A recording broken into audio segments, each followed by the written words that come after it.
Clic. Bro, ça tue, ça blesse, ça flingue. Hey, hey, hey. Bro.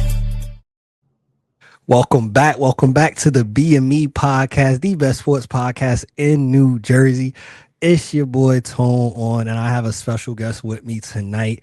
One of the prominent voices, one of the prominent creators in the space when we're talking about sports, when we're talking about movies in general. She's been on the sets of movies. She knows what she's doing behind that camera. None other than Debbie Desyr is in the building. How are you doing? I'm doing well. How are you? I am great. No complaints on my end. You already know. For those that don't know, we worked the U.S. Open together, and from the first conversation, I was like, "Yo, I need you on. I need you on the pod." So I'm glad that we was able to make it happen. Taking care of some house rules, like share, subscribe, tell any and everybody about the podcast. We're trying to be here for a good time and a long time. I want to start off with this. When did your love start for being behind the camera, camera angles, photography, videography? When did that even start? That is such an interesting question, and I don't think that I ever had like a defining moment for it. Actually, okay, when I was younger, I had a very nice childhood, and I grew up an athlete, and all my friends were like we were all together all the time every summer, and we did sports together. And what I would do was do these like summer recap videos, and like I was always recording everything that was going on, so I'd put them together. I used Funny Mate at the time, and I think at one point I was using iMovie, da da da. And then I was like, okay, like I could do this, like I guess. Um, and yeah, in high school, I started to think about college and what I wanted to do. I had a bunch of different ideas, but I think I just always came back to cameras. I always came back to being creative, and something about thinking of a vision and putting it on screen is like such a magical thing to me. So, yeah, I think it just started by creating my own little recap videos with my friends when I was younger and just like doing that. So hearing that, you were kind of ahead of your time. It wasn't many people doing recap videos back then. So for you to be doing that already, you already had the mind for it. You already had the creative aspect to do what you're doing. Some would say you were destined to do it, and you are actually doing the darn thing. So for you, right?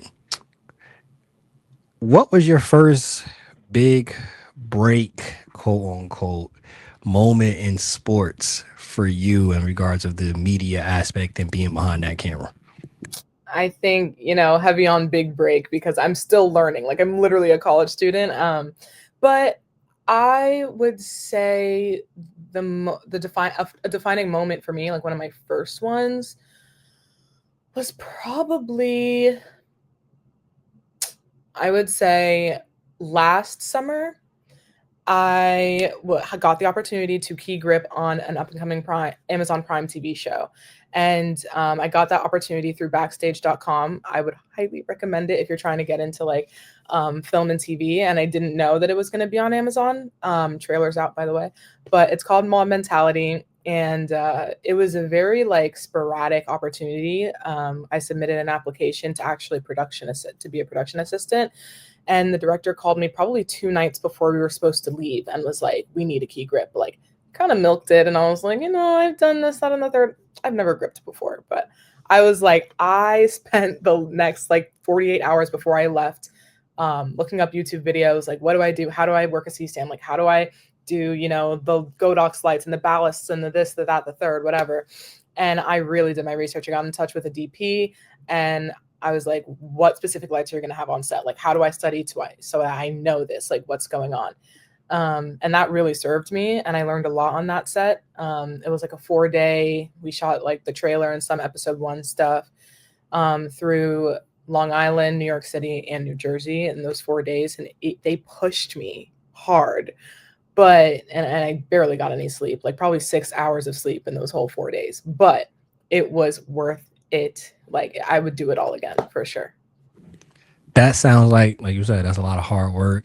But shout out to you because you get the opportunity and you know of the people that's like, I've never done this before, and then they get there and they didn't do no research to figure it out. They try to wing it once they're there, like, all right, I'm gonna figure it out once I'm on there. You Yeah. did the research, so you got the opportunity and you was like, all right, I'm gonna make the most of it, which sometimes, you get the opportunity, people not ready and they do Yep. not make the most of it, and then it fails, it flops, and then next thing you know, Yeah. you may Tough. not get that opportunity again. So Yeah. that's big time huge for you, right? Being in that space and that happening, how do you feel it affected your trajectory and how you view what you have as dreams and goals for you, being that you were able to be on such a big opportunity to start off? Yeah, I would say you kind of touched on it already. It's kind of just like, don't be afraid to start at the bottom. And that's something that I learned pretty early on in my life. Take us being at the US Open, for instance. Like, we were court attendants for anyone who doesn't know. And I knew that my trajectory was sports media. If I had to choose, like, I would have been on that court with a camera. Like, that's what I want to do. But I was like, I can take the opportunity to be around it, see if I can, make my way up there. And that's kind of how I look at a lot of things. Um, and that mindset definitely helped me transition into my career in sports for sure, because my first job in sports had nothing to do with the camera. But yeah, I just think, coming on as a grip, of course, I don't want to be working with, I mean, I grew to love it. Like, I love gripping so much. And who would have thought, like, if you don't step outside your comfort zone, like, you don't ever get to learn what you're good at, what you're not good at, what you like, what you don't like. And I think without that opportunity, I would have never like figured out I had an interest in lighting and cinematography. But just don't be afraid to step outside your comfort zone, start from the bottom and work your way up and see where that takes you. So I like to let my guests know when I'm looking down, I'm taking notes. Very rarely, 7 minutes in, do I have the title of the episode, but I have the title of the episode. Don't be afraid to start from the bottom. So that's Hey, definitely going to be the title. I'll take it. Definitely a title for sure. Unless you top that later on in the episode, but that'll be the title for sure. Because I think that's very important and very key to not despise the small beginnings, because what people don't often realize is you don't get to, wake up and start off that I'm at the US Open taking photos of Taylor Townsend. It typically doesn't happen like that overnight for most people. In this space, and as you've been growing, you've been learning, been perfecting your craft, who are some of your inspirations and people that you look up into the space, look up to in that space? I'm gonna start with people that I know personally. Again, being on Mob Mentality, like, I met so many people who was inspired by. I will say a big shout out to Quaz. He was the first AC on set. My friend who I still speak to now, Amanu, who lives out in LA, who came to New York for the production, and the director Isis. I just think that they're incredible. Specifically Quaz, who I grew a great relationship with, and went on to do multiple sets with after the fact. He didn't go to school. And I thought that was so interesting. A lot of people that I meet in the industry did not go to school and invest all this money that I'm investing. And I do think that it has its benefits, and I'm forever grateful that I get to have that education. But these people who didn't have access to the resources that I do, and they still like are so much more knowledgeable than me. And I was learning so much from Quaz on that set. And it's like, I'm in school now, spending so much money to learn this stuff. And you knew it because you taught yourself and you've made a way for yourself. So I would just respect that. I will say in the industry, ooh, that's hard. That's really hard. I'll say, ooh. Oh, this one's really hard. I'm gonna have to think about this. I should have thought about this before. We could revisit it. We might come back to that. Yeah. We revisit it. I think something that you mentioned in there was very valuable in the aspect of everybody's journey is different. Some people, like you said, didn't even go to school for it. You're currently in school. Speak to that and what you've seen so far. What are the benefits of being in school for the film and cinematography and videography and photography? What are the benefits of school, and what have you seen from these people like Quaz are the benefits of being able to kind of learn on your own and learn through experience? This is a really good question, and I'm gonna have to stop myself before I actually take up an hour and talk about this. But um, as for benefits of being in school, I would not be able to apply to internships the way I have been that I'm in school. It requires you, most internships with like bigger companies require you to currently be enrolled in school or have a GPA of a certain sort. Um, and have certain experiences. And I think school, for instance, I go to Hofstra University. We have a lot of free access to equipment, industry level equipment, like Netflix approved equipment on set that I can request to rent out if I ever wanted to shoot something. Um, and with that in mind, like I definitely take that into my own hands. And whenever I can, I'll rent something out even for like an hour to sit in the studio and learn that piece of equipment. And I think I had to take that upon myself to do, but obviously people who aren't in school don't have that kind of free access to that. So they're literally already spending thousands of dollars off the dime to have that kind of access. And I think having it free for so long before I finally like was able to buy my own camera, this literally a couple months ago, was definitely beneficial to me. And with that free access to equipment, I'm able to build a reel, and I can just take out equipment on one weekend and shoot something for myself and then edit it and put together a reel. So I have something to show for myself when I come out of college. People say that another benefit of being in school, and I've specifically asked Quaz this, I was like, do you feel like do you feel like you've missed out on anything by not going to school? And the answer he gave me was connections. And I do see that as a benefit as well. I do have a core group of people who I think after graduation, if I ever needed someone to be on a set with me or someone to help me out with a project, I would know exactly who to call rather than having to put out a whole like crew call or some sort of listing, job posting, whatever for that.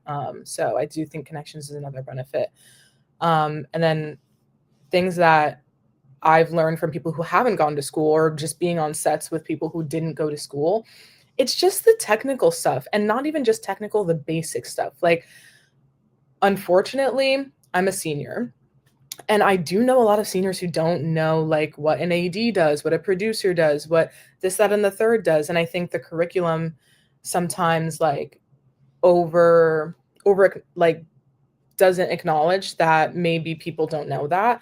And it's just scary to think about when like we're about to be thrown into the real world and it's like we don't know these things sometimes. And luckily I do, but I had to go off of campus to learn those things. I had to find opportunities away from here to learn that for myself. And one thing I think a lot of students get caught up in is they kind of confine themselves to what the school has to offer when there's a whole industry out there. And I think that's very easily neglected while being in school. All valid points. Like you're mentioning, there are benefits to both aspects of it, and that's across the board. Whatever field you're in, we've seen success stories in school, not out of school.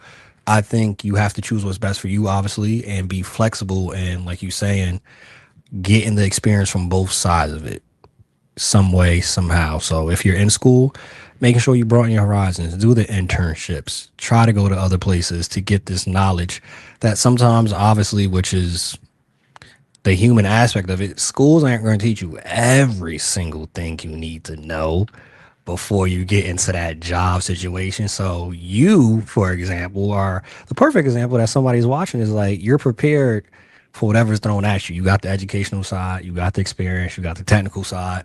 So that's being well rounded, which I think is very important and dope. What has been for you, a creative project that you have enjoyed the most, that you're proud of, and that you've been able to see yourself grow? Because for those that do not follow, just this year alone, Debbie been anywhere. Debbie, Debbie been working. That's true. I would say back in January, I shot my first passion project. And it really taught me more about myself, my weaknesses and my strengths. And I think that's a humbling thing, but also a rewarding thing. I just wrote a script off the dome that I just thought of. I'm a big psychological thriller person. I like a good plot twist. So I wrote a quick script and I pitched it to one of the professors at my school. And I knew that the only time I would be like available to shoot it would be over winter break. And she was so supportive off the bat. And she really did pull at strings in our department to get that equipment available to me over winter break when everyone is home. No one wants to be on campus here. So I will forever be grateful for that project, because I had a crew of, I think, 12 people, 12 to 15 people. And these people could have been home for winter break. They could have been home. They could have had home cooked meals, but they all came on campus for 2 days, two to 3 days, to literally like 2 12-hour days to shoot this for me. And it was just a very liberating but humbling experience. And I don't say humbling in a negative way at all, because, you know, I did, again, learn a lot of what my weaknesses are as a director. And it was not my first time stepping into a director role, but really about something that I got to write, produce, direct. Everything kind of was organized by me, and it was my vision that's getting put on the screen. And it wasn't for a class. That's another thing about school. It's kind of like you kind of feel like you're rushed to do these productions because you have a specific due date. You're kind of doing it for the grade and not really for yourself. So this was the first time I was doing something for me that I wanted to be proud of. So yeah, that was really my first project that I can say that I'm really proud that my name is on the front of it. Something that you mentioned earlier and alluded to, I do want to ask, and it's dope, the passion project you did. You mentioned directing and producing. For our listeners and our viewers, you mentioned earlier that a lot of people don't know the difference between these things. What is the difference? What is the exact roles actually of a director, a producer, executive producer? Like when we see that at the credits, what are we actually reading, and what roles are these people doing? Well, don't quote me, but so I would say that a director is definitely very involved in like the whole process as a whole. In pre-production, you're kind of overseeing a shot list, which kind of has to do with the order in which you're shooting every single shot on a set. You're coordinating with the producer about pre-production things before going on set.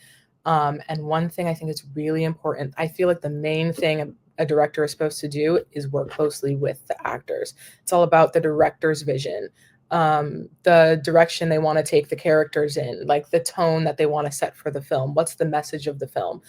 You need to know that film inside and out, and every single character. One thing my Professor Dorset, who helped me on my project, said to me is like if your actors ask you a question about their character, like you should know everything. You should know what that character ate for breakfast that morning.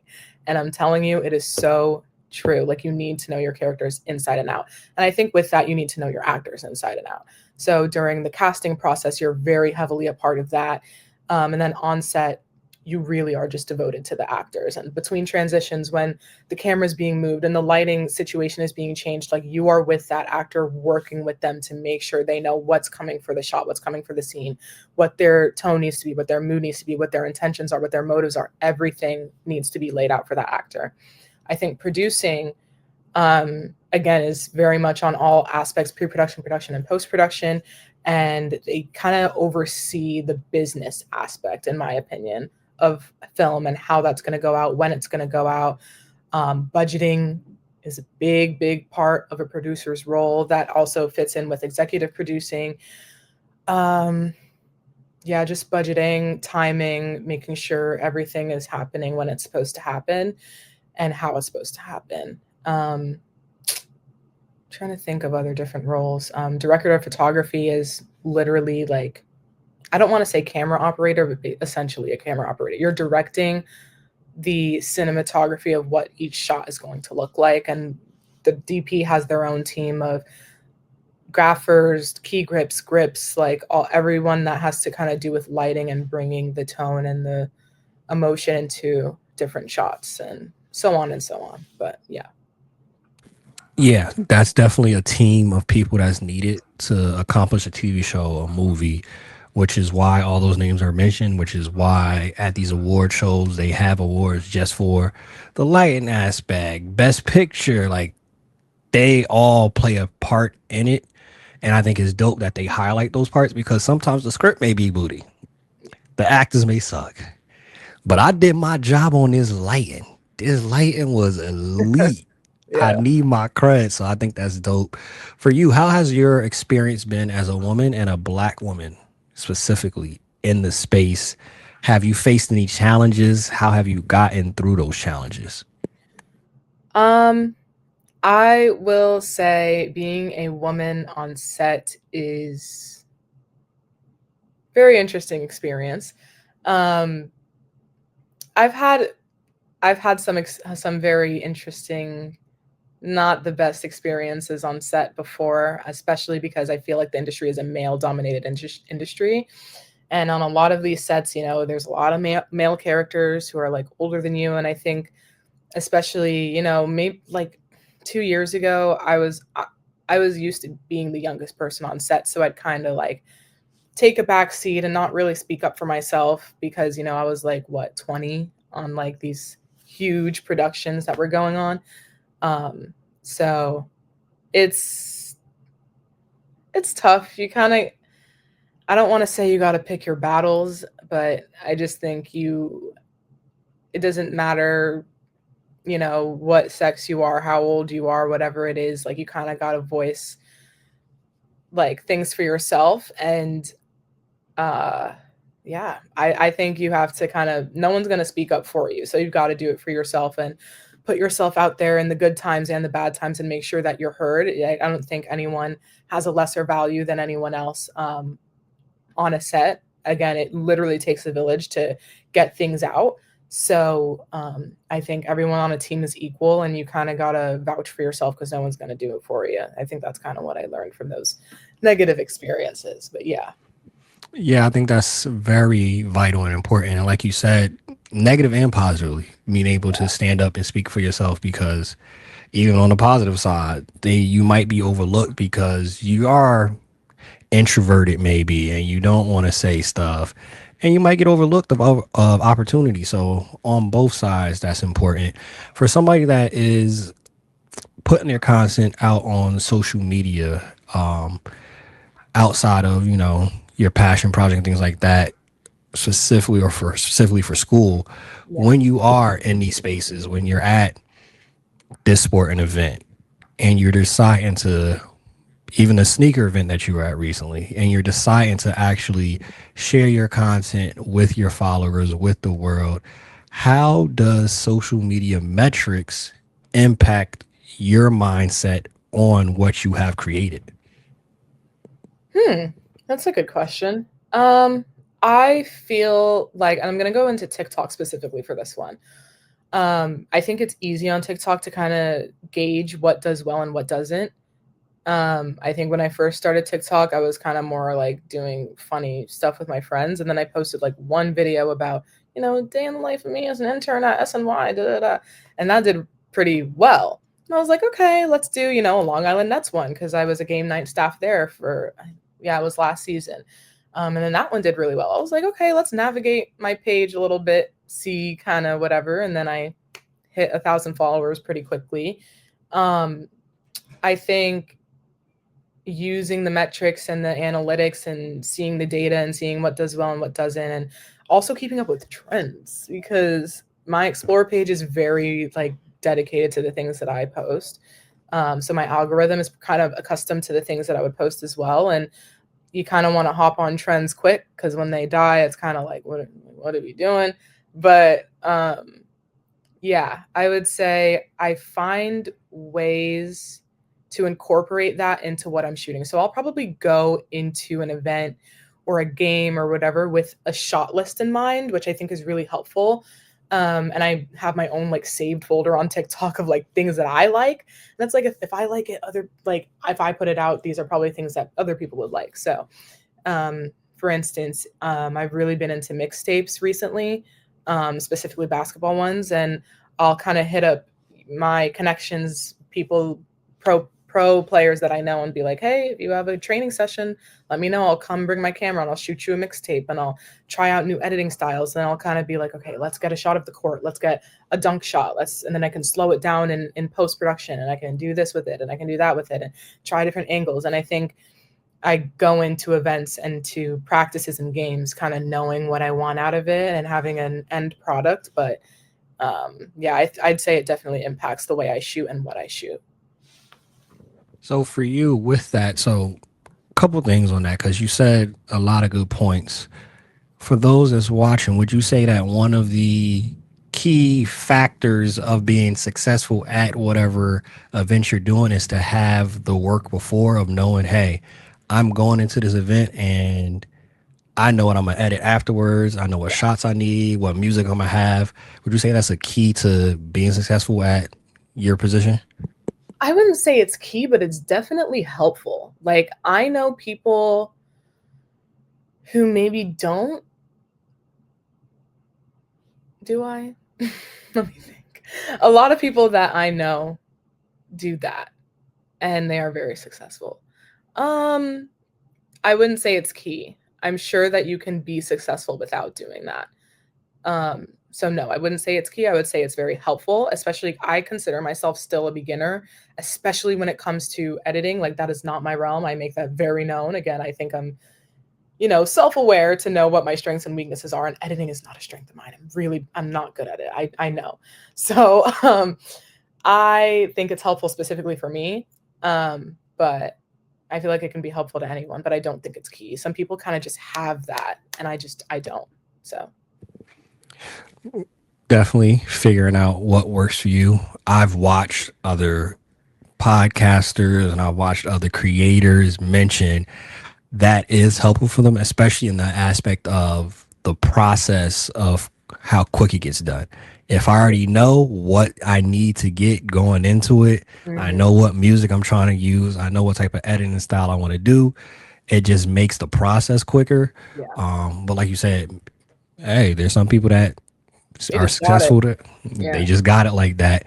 All how your brain operates for you, right? Because what you do, whether people may notice it or appreciate it as such, is art.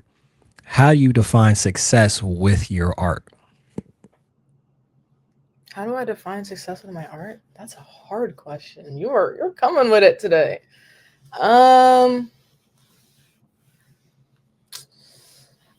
think, first of all, art comes in so many different forms. Like, I never thought that I'd be working in sports. I love it so much, but like, I really did come into school thinking that I was going to be in film. So I think when it comes to film, my film art, how do I know it's successful? I feel like if it's received well by the people I care about most, because the people I care about most, I would like to believe, have good morals, obviously, and I trust their judgment. And if it's received well by the people around me, because I also don't surround myself with yes men, I think that's very detrimental to anybody, not even just when it comes to success, but just people as a person. I do not surround myself with yes men. And if it's bad, they're going to tell me it's bad. So I think the people who you value the most, if they can resonate with and are accepting of my work, I'm like, okay, this is pretty good. So I think that's also really validating. And then when it comes to sports, I think, okay, this is going to sound really dumb, but I think if a month or two after I post something, if I can look at it and not cringe, then it's successful. Because again, I really do think I'm a beginner. And there are things that, it's so funny because I was with Tone when I posted this. I went to a Nesquik event while we were at the US Open, and I posted it when I was sitting right next to Tone. I look at that post now and I'm like, no, like the framing, the lighting, the editing, everything was just off. And I still have the footage and I still have the pictures just on my hard drive. And I just at some point plan to like put out a better, new and improved post, but no, like that was not good. So I feel like I can gauge if improving and being successful in sports, if like a month after I post something, if I don't cringe, I'm like, all right, kind of got it in the bag here. So I don't think that sounds dumb. I think that is important to be able to, be honest and gauge where you're at. Be in competition with yourself. Like, all right, yeah, how did this look a month from now? Because in the moment you may not see it, but you take a step back, you let it breathe a little bit, and you look back. Oh man, this was. yeah, And I've went through a couple Instagram posts. I just deleted them. Like, oh no, this was. Oh what? yeah. Oh, why did I choose this? Why did the caption look like this? Why Mhm. is he blurry? What? I put this out? Yeah, Yeah. it's So humbling. no, not dumb. I I do the same thing too, and I think most creators do. If you're trying to actually get better, though, Yeah, that's the thing. If you just think you're the best thing since sliced bread, you probably don't look back. You yeah, don't see, have I improved? You're surrounded by yes people, which to your point, whatever field you're in, that's terrible for life. Being surrounded by yes people. Somebody that's watching this, somebody that listens to this afterwards and says, I want to get into film. I want to get into sports media. I like what Debbie's been talking about. What advice would you give them to get started, as you said earlier? Being okay with starting from the bottom. What is the bottom for them to start at if they want to get into this field? all right, I'll speak for film first. The bottom is literally being a PA, and everyone will be like, oh, PA, I hate it. I hate it. I grew to hate it when I started evolving. I was like, oh, this is annoying. But it really is a foot in the door. It's kind of like the first position you can enter if you're new to the industry. And it is a lot of, coffee runs. It's a lot of like, stick by me while I do this. Hey, can you lift that tape? Hey, can you da da da? And you're kind of just, everyone barking at you. You kind of got to do it and you got to suck it up. But you learn a lot by just being on set and being present. Like my first time PAing, I was 18. I was in high school and it was for like a commercial shoot and I sat there and did nothing. Like it was literally a commercial shoot in a studio. Like it was nothing special. So they didn't really need me, but I was like kind of called them and harassed them and I was like, hey, can I work for you? And they said, yeah. So I kind of just sat there. I sat up, I think I set up a director's chair and literally just sat there. Like that's all I did the whole shoot. And yeah, I would say starting from the bottom is definitely PA. And that might sound bad. I have the utmost respect for PAs because they do a lot. Like they are very, I feel underappreciated. Um, and bottom is not by any means a bad thing. I just think, it's the most entry level position you can get on a set. And it's by all means always worth it. For sports, this is a hard like bottom, I would say. It depends on what you want to do in sports because it really is a broad industry. Some people go into live broadcasting, TV. I personally am in media, but in the sense of video production. So, I do a lot of in-game editing, kind of forcing myself to do things I don't like because I hate editing. But with that, I get so much better. Anyway, before I get like personal with that, the bottom varies with sports media, I would say. For me, my bottom, which again, bottom is not a bad thing, was starting as a game night staff for the Long Island Nets. And that sounds like a high bottom, first job in sports being in the NBA G League. But again, it was kind of like PA in sports. Like you kind of just work different stations. You're working the merch stand, you're working the kids zone. Those kids are crazy. You're working the check-in, like you're working just kind of like a regular employee. It doesn't feel like you're working in sports and you have a game in the back and it's entertaining. But yeah, again, that was personally my bottom. And then from there I kind of just took that. I was like, I have an NBA G League thing on my resume. Like, why not go apply to higher places? And that was it. So I think people have a lot of respect for people who can like, kind of again work their way up. So it's a humbling thing for sure. I think that's so cool that you have that mindset and mentality towards it because it's that old saying where people say you got to pay your dues. Like, Yeah. are you willing to do that and be comfortable doing that? And one of my friends, close friends, always talks about like when an opportunity presents itself, if you're able to do it, just take advantage of every single opportunity till you get to the point where you're established to turn down opportunities. Outside of that, if you're starting off, you taking every single Yeah. opportunity that you can do. US Open. I had to get up an hour and a half before the shift to get there in the morning. 6 a.m. You took a Opportunities. 6 a.m. shift, everyone. So just because I Yes, was from not doing Jersey. All right, we transfer to the fourth quarter segment, some more of the fun rapid fire type of questions. I am a foodie, as you personally well know. I love to eat food. I love to cook food. So every guest I have on, I ask a food related question. Being in New York, what borough has the best food? they're gonna get mad at this one. They gonna hate me. Um, I would say it's between. Ooh, I'm gonna make them mad. I would say I might give my. I'll give my top three. I would say the top three. This is gonna sound generic, but I gotta give a top one. All right, my top three are the Bronx, Queens, and Brooklyn. But the top one out of all of those is hard. I'm unfortunately gonna have to say Queens. Sorry, gotta say Queens. It's Okay. affordable. They have variety. Like I'm a Caribbean girl, so they got hey. I went for the US Open, but I've been meaning to get back there because I have heard Queens has some really good food spots. But as you know, after we did those shifts, ain't nobody was trying to go explore in Queens. Mm-mm. Mm-mm. I think we've had our fair share of flushing. Yes, we have. Which do you prefer, photography or videography? Ooh, this is hard. Oh, this is really hard. Okay. If I'm focused on end product, it's always going to be video because I just think video, there's more emotion behind it for me. I think it pushes your creative boundaries more. You don't have as many limitations to what you can do and what you want to portray. And it's easier to portray a message through video and tell a story through video. Um, and there's just more creative liberation there for me.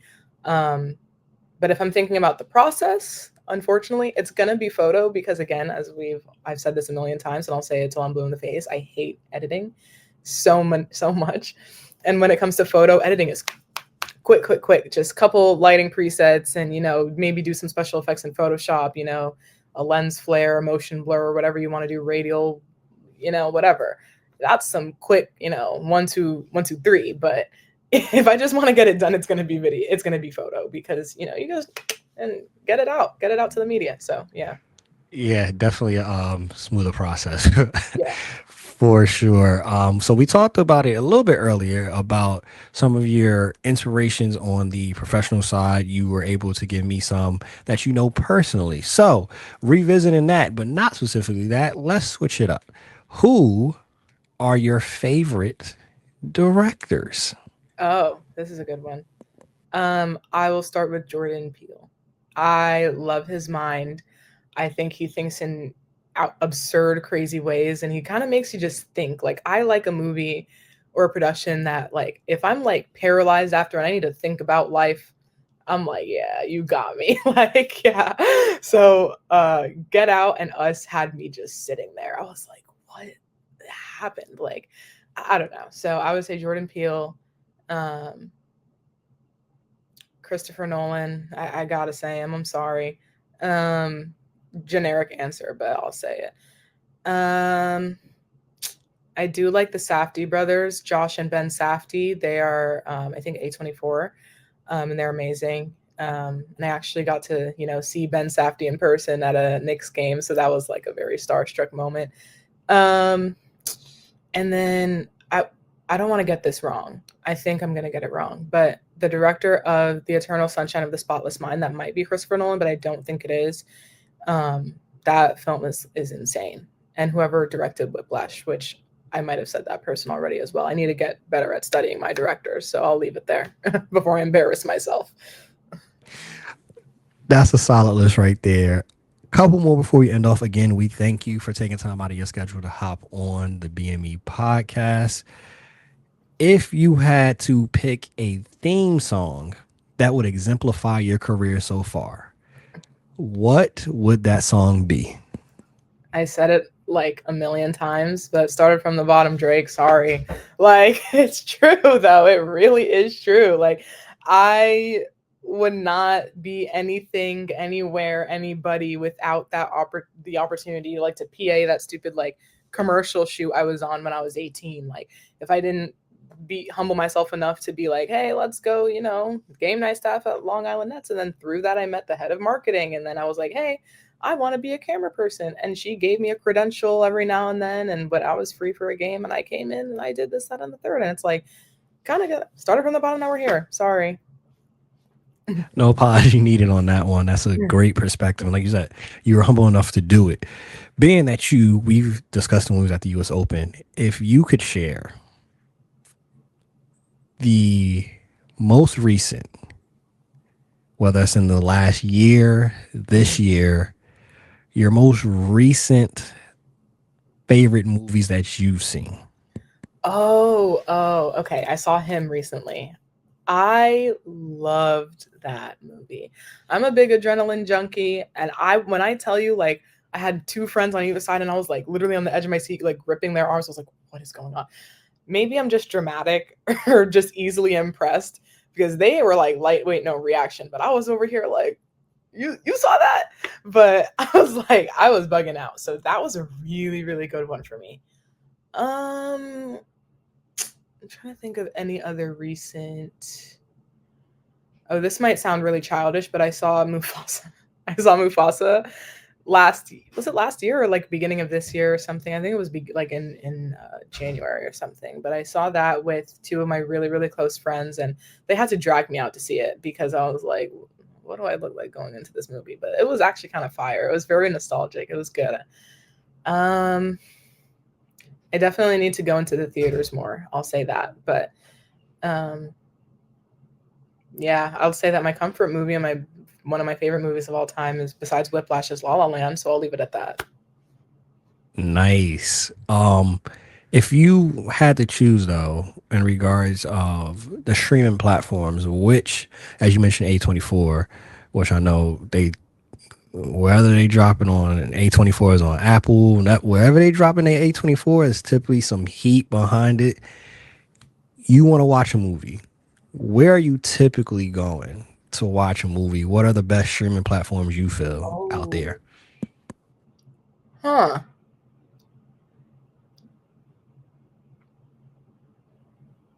I wouldn't say this probably a year ago, but I'll say Netflix now. I think they're starting to get a little bit up there, but Netflix, I don't know what they're doing. They need to stop canceling those TV shows. That's what they need to stop doing. Prime. You can buy anything on Prime, or see anything on Prime. So I'll say Prime for sure. Most definitely. And to end off the episode, the last question we'll have for this, and again, if you have been watching up until this point, it's been a lot of gems, a lot of wisdom shared. Definitely a great episode. Obviously, you look in the description, there'll be her information where you can go follow her journey from here on. But I will end off with this. If you had the opportunity to create an all access documentary with any person, film side, sports side, who would it be? What would the documentary be about? Oh, this is hard. Oh goodness. I do want to work with Tyler Perry. He's controversial, but the minute I saw Straw and then I looked up because, you might have to cut this out. Yeah, you're gonna have to cut this part out. I'm not gonna. I'll say it after we stop the stream because I'm nervous about that. But I do. Okay, start again. I would like to work with Tyler Perry, just to kind of see how his mind works on set. I think, he's got some things about him, but I just kind of want to experience like what it's like to work with him. Jordan Peele, sorry, I have to say Jordan Peele. Shonda Rhimes. I would love to work with Shonda Rhimes. On the acting side, film wise. I'd love to work with Zendaya. That's such a common answer, but like I think she's brilliant. Daniel Kaluuya, I think he's amazing. Trying to think of some. Jennifer Lawrence, she's hilarious. Jennifer Coolidge too, loved her in The White Lotus. Michael B. Jordan, I think he's amazing. Probably anyone in the Marvel universe, all of those like lead actors. Robert Downey Jr., I think he's insane. Yeah, those are probably that's probably my big list. And what would the documentary be about? Again, I'm a thriller person. I like a plot twist. I like adrenaline rush. It would probably be something true crime related. Yeah. True crime it's a lot of good true crime docs, TV shows. That's a good genre right there. But y'all know the vibes here at the B&Me podcast, man. If you stay ready, you don't gotta get ready. Benchmark, we out. Peace. Peace.